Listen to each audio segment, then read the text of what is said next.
After the prayer, after communion, we will do a Corpus Christi procession and benediction outside. So I'm going to start here with a few announcements. I know some of you are still recovering from the tornado last week, as is the church. We have some damage, especially to the roofs, like some of you. We do have a building fund collection box back there, so please be generous. Also, after the procession and the benediction, we will have a healing service for those who would like to be prayed for or receive the sacrament of the sick. And that'll probably happen about 12:30, 12:35.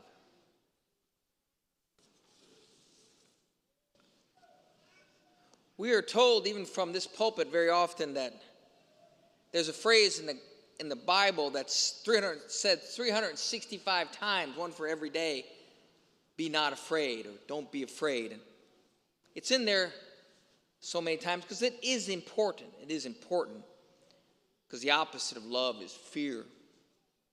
However, I think that is not the most profound statement made.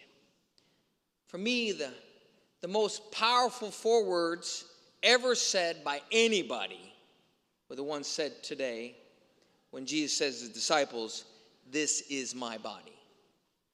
This is my blood." An amazing statement that people make rarely. Most of you who are married probably only made your marriage vows once because they're that powerful, that important. Reminded us today what Jesus did with his body. Because what Jesus did on the cross, as some theologians say, and that I find profound, is that his crucifixion was a marital act, was a priestly act, a sacrifice act, and a husbandry act. This is my body. And that is profound and important because we know that God is all-powerful, that he could have saved us just by snapping his fingers. He could have just done it. But he chose to use a body. And that body and matter, my body, your body, matters and is important.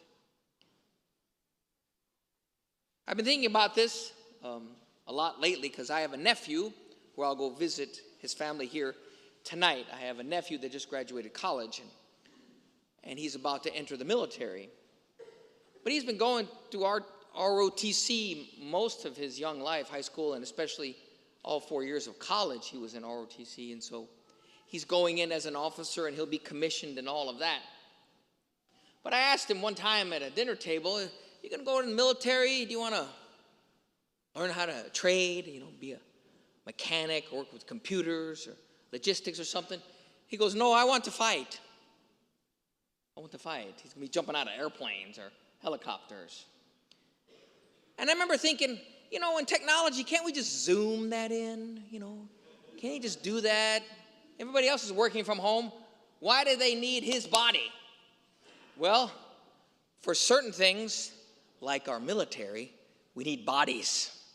And our freedom was won by men's bodies and blood on battlefields. And we remember them like we did last week in Memorial Day. It took bodies to save us. Well, Jesus could have done that with a snap of his finger, but he used a body.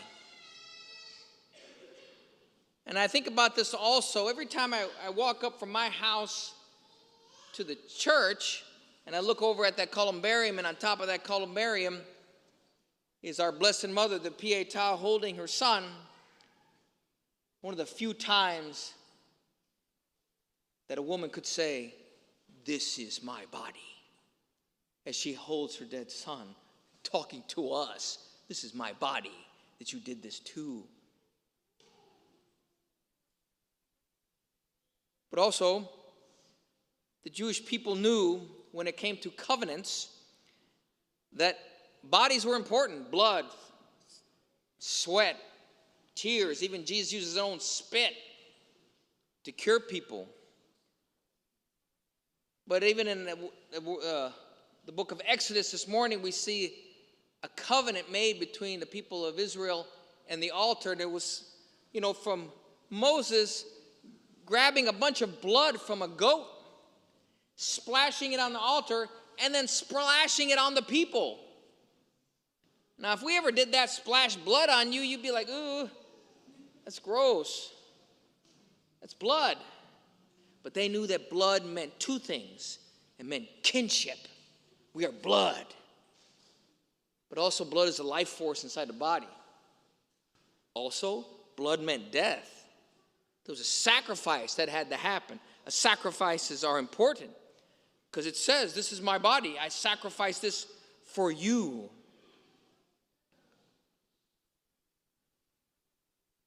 Jesus could have also just healed that sin of Adam and Eve, that first covenant. Because remember, they had bodies. And we're asked all the time when Jesus says, in the beginning, he points back to our first parents in the garden, how they were naked and unashamed. How they looked at each other with love and not lust. And in their marriage, they openly and freely and generously said, this is my body. But then they sinned, and then what did they do? They covered themselves up. They protected themselves from each other. All of a sudden, there's fear that has entered now that covenant bodily relationship. Fear and a not wanting to be used. Suddenly there's a division, a rupture between man and woman, a rupture between God and man, a rupture between man and nature, and then man and himself. All of a sudden, our body is tempted to do things that are bad for us. And we do things to our bodies that do things to our souls. But let's look at that. That reminds us, we look at the Old Testament. There are 5 major covenants. The first one is a marriage. The church is just a marriage, Adam and Eve. Then we have Noah, a family. Then we have Abraham, a tribe. It moves, gets bigger and bigger. You have Moses, a nation. And then the 5th one is King David, who God makes a covenant with. And now we have a kingdom. A kingdom. But we constantly hear about Israel to this day is struggling with that kingdom. But Jesus adds 2 more. And there's a very theological, profound meaning behind 7. In Peter, he makes a covenant with Peter and creates a church. And in that church, he establishes a marriage between God and man called the Eucharist. It goes all the way back. We go from marriage to marriage. My body, this is my body, to this is my body here at the Mass. And he continues to give himself up, us up, himself, totally, to all of us each Sunday. Which is why we come in here and genuflect. Which is why we kneel. Which is now we raise our voices, because what's made present here at this altar is not something but someone. The Corpus Christi. Not a town, but a person, the body of Christ. But we also have to say, and how uncomfortable it may be in the time that we live, we have to speak the truth. When we're surrounded by violations of the body, mutilations of the body, total lies about the body, that we remember the primary sin, the primary deadly sin, is the sin of pride. And here we are, June 2nd, at the beginning of Pride Month, where things that disordered inclinations will be celebrated, violations. And in many ways, we can only blame ourselves because we let it happen, because we commit these violations in our families all the time. Violation of contraception that says, I give my body, not all of me. Where a man or woman holds something back from their very spouse. Adultery, fornication, pornography, all of these are violations of bodies. And God continually tells, this is my body. Either it is or it isn't. And to not violate those amazing places of vulnerability. Because what the world now wants is sex without consequences.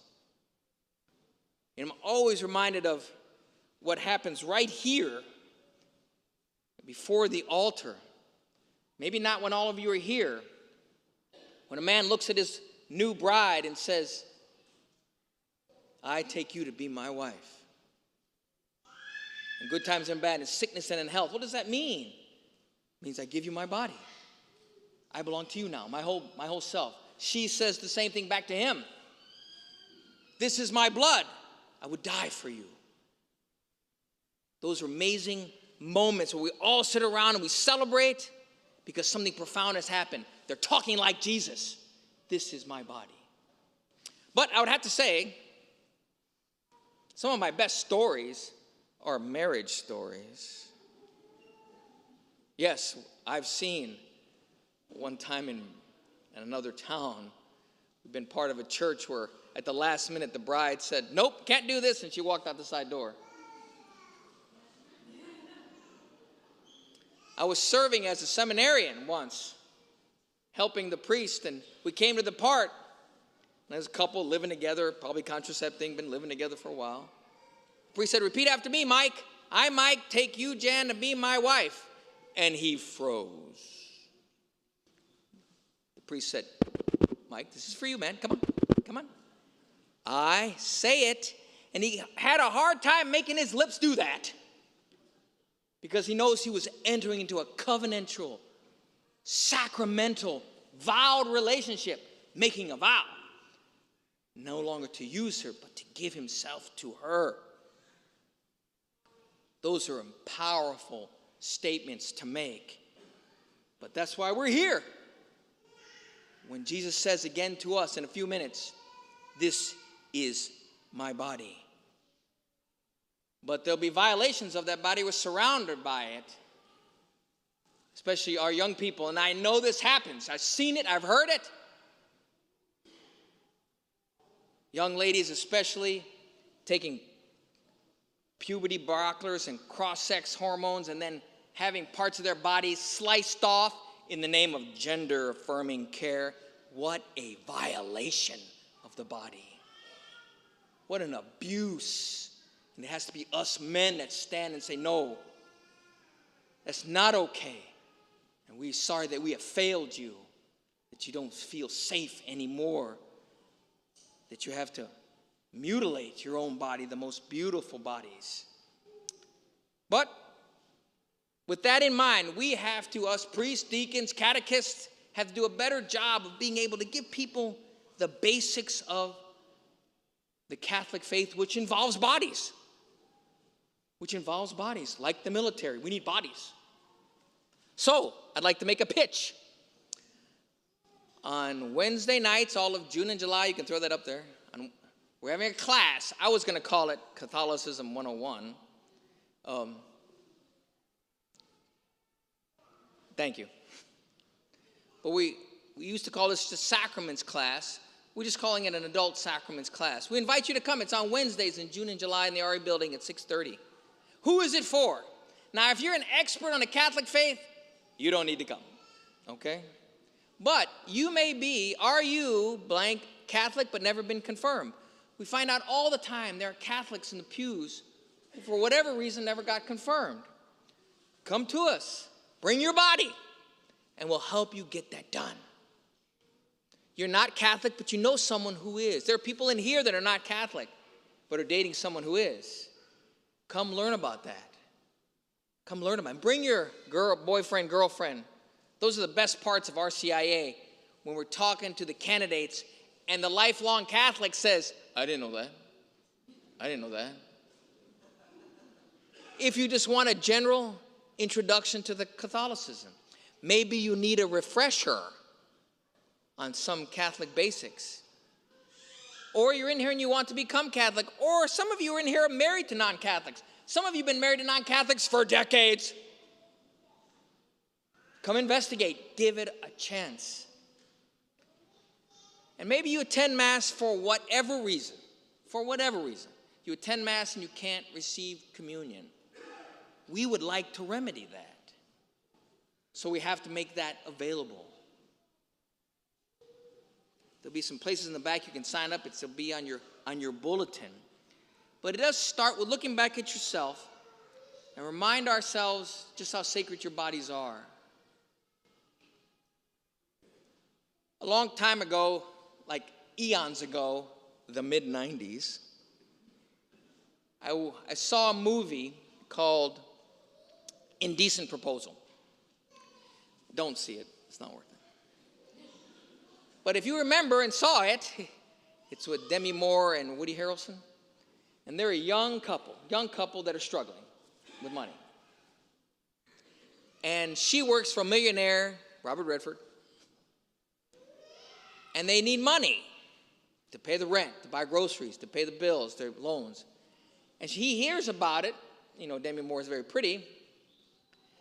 He said, I'll give you $1 million for one evening with your wife. Yes, that's right. This homily is R-rated. And they start to think about it. They're not sure what to do. At first, they're like, no way, that's adultery. But then Demi Moore's character makes an amazing statement to her husband. She said, you know, it's only my body. It's just my body. And then a few scenes later, she's rolling around on the bed with a bunch of dollar bills. And if you continue to watch, you see how it ruins their marriage. It wasn't just her body. It belonged to him. It belonged to God. And it was sacred. So as we remember today, and we're listening, we come forward. That's why we make a big deal how you receive communion, what you say in response to that, why we adore the Blessed Sacrament, because Jesus says to us every day at the Mass, in the Eucharist, this is my body. His body is sacred. Your body is sacred. And we need to remind ourselves that, promote that, celebrate that, and remind us that the church and the world needs bodies. Your body, his body, our body, sacred bodies.